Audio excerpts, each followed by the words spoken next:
नहमदुहु व नसल्ली अला रसूलिल करीम अम्मा बाद। बांग्लादेश के टोंगी में जमात तबलीग का कोई इज्तिमा हो रहा था। दूसरी जमात भी आ गई और आपस में ज़बरदस्त झगड़ा हो गया। तो लोगों ने पूछा है कि इसका हल क्या है।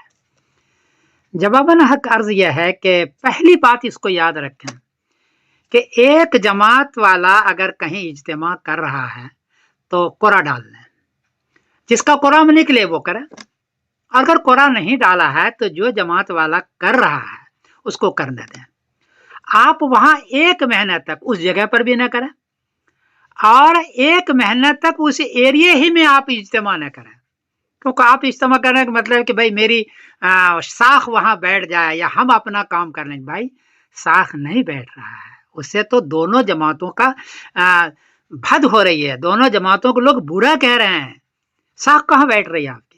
इसलिए पहली बात यह है कि जो जमात वाला कहीं काम कर रहा है, इज्तिमा कर रहा है, तो उस एरिया में या उस जगह पर 1 महीने तक आप इज्तिमा न करें। ये पहली भी मेरी राय, वरना इंतशार होगा, अख्तलाफ होगा, झगड़ा होगा।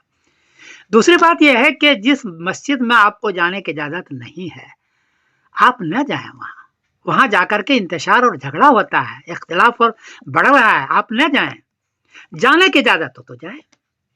और तीसरी बात यह है कि ये जमात अब हो गई है, अब ये खत्म नहीं होगी। दुनिया का दस्तूर यह है कि 2 जमात अगर हो गई तो तीसरी बनेगी, चौथी बनेगी, एक नहीं बनेगी।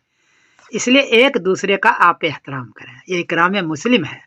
जमातों में इकराम मुस्लिम एक बड़ी चीज है। आप दूसरों के इकराम के साथ साथ अपने भाई का जो दूसरी जमात है उसका इकराम करें आप, इससे आपका बढ़ेगा, वरना आपका इंतशार होगा, लड़ाई होगा, झगड़ा होगा और दोनों जमातों को लोग बुरा कहेंगे। बुजुर्गों को चाहिए, दोनों के बुजुर्गों का के अपनी हिदायत में इसका जिक्र करें, बल्कि इसकी ताकीद करें।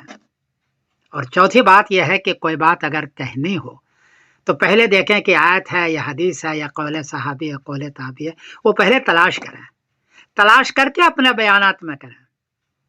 और वो अगर वो आयत है आपके जमात में निकलने का तो बताए कि जमात में निकलने का है, लेकिन अगर जमात में निकलने की वो आयत नहीं है तो आप उसको जमात के निकलने पर चश्मा न करें। मैं देख रहा हूँ कि उलमा में इससे बड़ा इंतशार होता है, आप कहे उलमा में कोई इंतशार में डाल रहे हैं।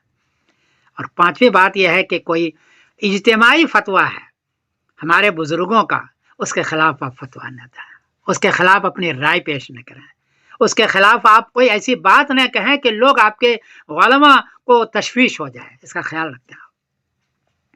और पांचवी बात यह है कि अपने बयानों के अंदर मकातिब का, मदारिस का, खानकाहों का, इनका बड़ा रोल रहा है तबलीग करने में, इसको लेके चलें, उसकी भी तारीफ करें कि वो भी हैं, हम भी हैं। सिर्फ अपने ही कि सिर्फ हम ही हैं और वो नहीं है, ऐसा इशारतन के नायतन भी न किया करें, बल्कि उनको लेके चलेंगे तो वो आपके साथ होंगे, आपके मावन बनेंगे और आपके काम की तरक्की होगी। उनको काटेंगे, उसको लेके नहीं चलेंगे तो आपके काम की तरक्की नहीं होगी, बल्कि आप तनज़्ज़ुली पर चले जाएंगे। तो ये चंद 4-5 गुजारिशात थी, इसको लेके चलेंगे तो इंशाअल्लाह जी इसकी तरक्की होगी।